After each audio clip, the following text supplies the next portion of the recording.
Cherchez l'erreur. À en croire le magazine L'Étudiant, un jeune diplômé d'HEC gagne en moyenne 40 000 € par an à sa sortie d'école.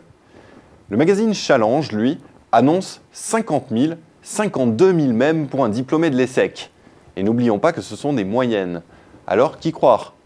Aurélien Dutoit, bonjour. Bonjour. Vous avez réalisé avec Thomas Roux, directeur délégué Xerfi Precepta, plusieurs études sur les écoles de commerce. Pouvez-vous nous expliquer pourquoi les écarts de salaire varient jusqu'à 30% selon les différentes enquêtes? Il faut prendre tous ces chiffres avec la plus grande précaution. Ces chiffres sont établis sur des données déclaratives, non vérifiées, remaniées, sans que l'on sache bien comment. Difficile de voir qui se vante de toucher un gros salaire ou qui fuit les enquêteurs, au contraire, parce que sa recherche d'emploi ne s'est pas montrée aussi fructueuse que prévu. Avec le mode déclaratif, on peut faire dire tout ce que l'on veut aux chiffres. La conférence des grandes écoles, qui réalise aussi le même genre d'études, a annoncé que les salaires de sortie étaient repartis à la hausse en 2012, en passant de 36 000 à 37 000 € en moyenne. Donc à vous croire, ces chiffres ne sont absolument pas crédibles. Ils sont en tout cas déroutants. Par exemple, si on prend l'ensemble des Bac plus 5, toutes disciplines confondues, on serait plutôt aux alentours de 25 000 € d'après le CEREC, un établissement public spécialisé dans les études sur le marché du travail. Ça fait quand même un sacré écart. Et puis, il faut savoir que le nombre d'offres d'emploi en CDI baisse en France, moins 29% en 2012 selon la FIJ, moins 48% même dans les secteurs de la vente ou du marketing. Dans ce contexte, difficile de croire que les diplômés d'écoles de commerce, qui sont quand même aujourd'hui 2 fois plus nombreux qu'ils n'étaient il y a 10 ans, rentrent sur le marché du travail sans aucune difficulté. Pourtant, les montants que l'on voit dans la presse, notamment au moment où les magazines sortent leur fameux classement des écoles de commerce, restent quand même plus proches de 40 000 € que de 25 000 €. Oui, mais là encore, pour la bonne et simple raison que les enquêtes reposent sur du déclaratif. Les journaux et les magazines envoient des questionnaires directement aux écoles, que les administrations remplissent ensuite elles-mêmes. À partir de là, rien de plus simple que de gonfler certains critères, à commencer par le salaire à l'embauche.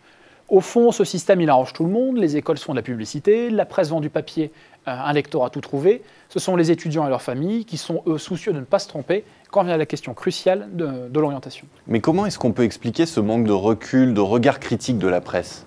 La presse ne doit surtout pas froisser les écoles qui, il ne faut pas l'oublier, font aussi partie de leurs annonceurs. Quand on connaît la situation économique précaire des journaux, on peut comprendre qu'ils fassent tout pour préserver cette source de revenus. Vous pouvez également ajouter à cela que de nombreux patrons de presse sont issus d'écoles de commerce. Et au fond, vous avez tous les ingrédients pour que rien ne change. On a pourtant l'impression que ce sont ces classements qui font vraiment la pluie et le beau temps sur le marché des écoles de commerce. Mieux, ils dictent leur stratégie de développement dans une grande mesure. Pourquoi, à votre avis, on assiste à une course à la fusion entre écoles aujourd'hui, Schema, Kedge, France Business School? Tout simplement parce que les rapprochements permettent de mutualiser les moyens, comme les partenariats à l'étranger des établissements qui s'unissent. Ça permet aussi d'additionner le nombre de publications dans les revues spécialisées à destination des enseignants-chercheurs, souvent recrutés à l'étranger, souvent recrutés à prix d'or par les écoles. Autant de critères qui sont retenus dans les sacro-saints classements. Oui, mais ces fusions, elles renforcent aussi la marque d'une école, et ça, c'est bon pour les classements, non? À la rigueur, c'est bien ça le problème, parce qu'au fond, ces rapprochements, ils révèlent plutôt un véritable manque de stratégie de différenciation entre les écoles. Plutôt que de cultiver leur spécificité, elles cherchent en fait à valoriser la ligne sur le CV qu'elles vendent, disons, à leurs diplômés, là encore en courant derrière les classements, parce que, comme on dit, big is beautiful. En gros, c'est comme si on classait des marques dans un secteur donné exclusivement en fonction de leur chiffre d'affaires. Les écoles aujourd'hui, est-ce qu'elles manquent de moyens?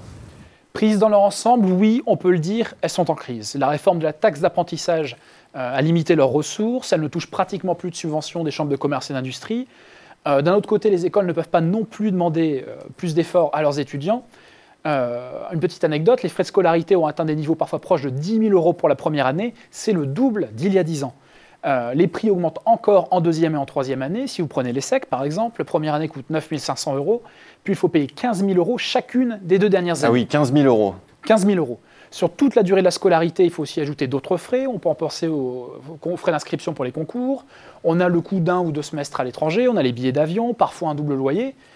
Et puis surtout, aujourd'hui, les écoles doivent faire face à la concurrence des IAE, les instituts d'administration des entreprises, qui sont, eux, rattachés à l'université. On en compte aujourd'hui une trentaine en France. Oui, mais sur le marché du travail, les recruteurs préfèrent toujours un profil école de commerce qu'un profil universitaire, non? Les temps changent. Les bénéfices en termes de réseau, en termes de notoriété des ESC notamment, restent incomparables, mais la cote des IAE commence à frémir, on le voit bien. Avec la réforme Pécresse, l'université française investit de plus en plus les précarés des grandes écoles, à savoir les stages en entreprise et les échanges internationaux, le tout à un prix imbattable à partir de 300 € par an, contre 11 000 €, on l'a vu, pour des ESC qui travaillent aujourd'hui en plus avec des budgets moyens par étudiant inférieurs à ceux de l'université publique. Oui, donc les écoles ont vraiment du souci à se faire. Pour ce qui est des plus prestigieuses comme les Parisiennes, l'EDEC ou le M Lyon, la marque est tellement forte qu'elle ne devrait pas trop être affectée. En revanche, pour ce qui est du groupe des écoles les moins renommées, oui, on peut parier qu'il y aura des victimes. Mais ça, bien sûr, vous ne le verrez dans aucun classement. En effet. Merci Aurélien Dutoit.